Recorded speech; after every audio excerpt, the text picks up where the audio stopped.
Alright, Red Pill Biker here with another driving around talking video.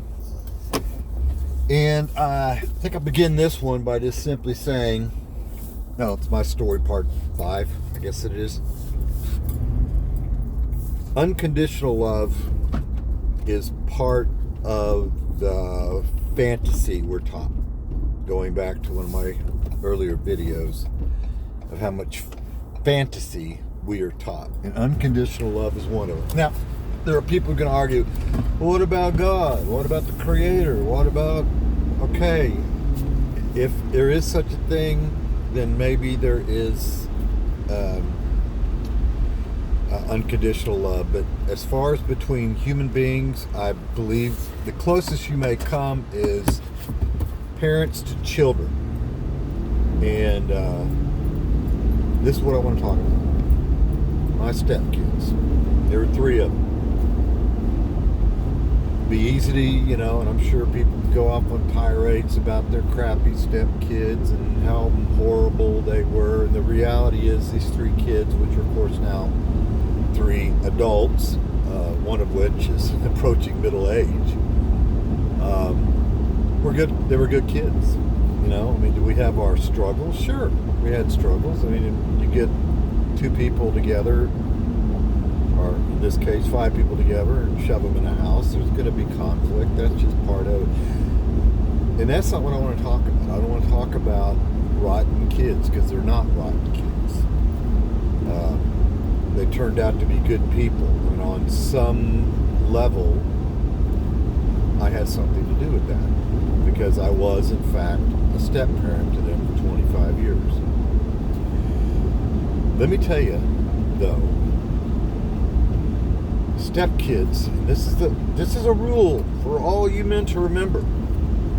Stepkids are not your fucking kids, and they will never be your fucking kids. Period. They may love you, but it's going to be super, super conditional. When their mom and I, jumping forward a little bit, when I had decided to divorce their mother, I asked them very point blank. Remember, I've had a relationship with these guys for 25 years. Do you want to continue having a relationship with me? And there's other things going on, because the stepkids turned into step grandkids by having them. And I asked him point blank, do you want to continue having a relationship? And the young man looked at me and said, depends on how you treat mom in the divorce. Okay, well, I guess there's some logic to that, except they knew I never treated their mother poorly while we were married. You either knew me and wanted me to be in a relationship with me and have your children continue the relationship, because really what I was trying to say is, look, I've grown really accustomed to your grandkids, to my grandkids, my step-grandkids, who I saw as my grandkids, and I would like to have a continuing relationship with them, although genetically we're not linked. Well, he let me know real quick, there's a lot of conditions. So even after the divorce, I made plans to stay in contact. One of the stepkids had already written me off, and that's a whole nother deal, and I never quite understood it. She was gay. I guess she thought I didn't accept her gay lifestyle. Initially, her mother had a problem with it. Her mother had a problem with it. I was her husband, hence I had to have a problem with it. And then after a while, once you realize this is what it is, you accept it. We accepted her and her partner, and her partner became her wife, and that marriage lasted less than a year. But for some reason along the way, it's a whole nother story. But she completely cut me off, and I'm like, okay, whatever. Had I been an actual real parent, that's not what happened. That's the thing. Even if there's a misunderstanding, they're going to cut you off, because they're stepkids. They're not your fucking kids. They're not your fucking kids. And I hear, or I see, back in the day when I was on Facebook, I would see these people post bullshit like, they don't have to be your own children to love them like your own children. You know who posts that shit? Fucking weak men and women. Because that's a bullshit statement. It's a lie. It doesn't even make any sense. But what they don't tell you is, oh, and by the way, even though you can love them like your own children, they're not going to love you back like that. They're not. You're setting yourself up for one of two things. Either being trapped in a relationship you no longer want to be in because you want to continue having a relationship with people that you have no genetic investment in, or you're going to lose them in whatever came if in fact you leave the relationship, which is what obviously I chose to do. I chose to leave the relationship. I was tired of being held hostage by things because it came to me, my God, if I divorce their mother, I'm going to lose the step-grandchildren who I love dearly. Now, I did continue trying to have a relationship with them. And I planned to come down, I ordered the kids some Christmas gifts, blah, blah, blah. We were supposed to get together at one time. The boy calls me up and says, hey, we got to cancel it. Okay, well, shit happens. I get it. They had to cancel it. And I just thought, I'm just going to sit back and wait and see how long it is and let them contact me. Not as some kind of test, but because I don't intervene. I don't shove my presence into other people's lives. I don't like it when people do that to me, and I don't do it to other human beings. And so I just thought, okay, I'll just wait, and I'll let you guys contact me. That way it'll be on your grounds. It'll be more comfortable for you. And how long have I been waiting? It's 4 years ago. I haven't heard from any of them in 4 years.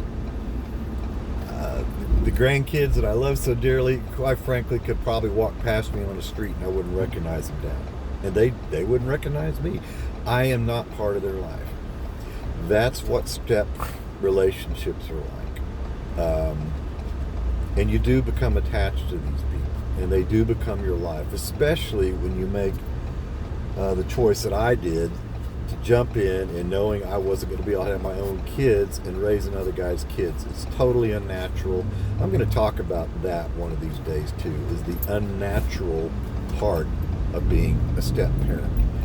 And all I can say, guys, look, if you want to date single moms, more power to you, because there's a buttload of them out there, and there's a whole bunch of them being made every day by their own choosing. 80% of all divorces are initiated by the woman. Okay, so they think there's going to be something great, and then they get out there and find out these guys don't want to marry them, and they don't understand. But if you do date them, don't marry them. Just don't marry a single mom.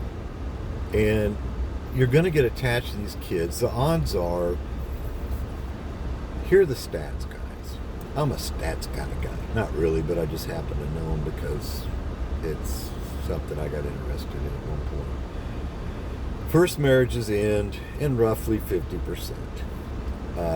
Second marriages end, and I do not know the exact stats, but it goes up to like 65%. Third marriages end in about 75% of the time. And I think the reason it's not higher is by the time you get to your third marriage, you're probably pretty old and one of you is going to fucking die.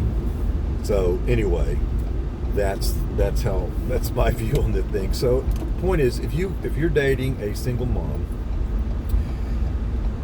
it's a very good chance that this woman, sure, she could have got knocked up and daddy ran off, oh mama daddy, baby daddy thing, whatever it is, plays in, but the odds are she's divorced. So even if you've never been married before, she has. So your odds of staying married to this woman are 35%. And while you're married to her, if the dad, and most fathers, divorced fathers, really want to have an active part of their children's lives.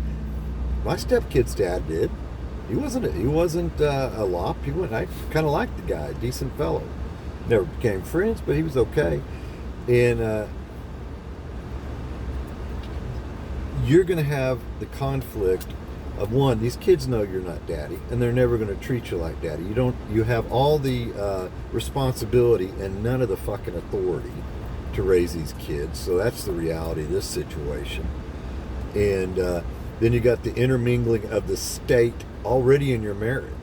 I mean, you haven't done anything wrong, but say this is your first marriage, it's her second or third marriage. The state is already intertwined in your marriage, whether you like it or not, far more than just getting a marriage license.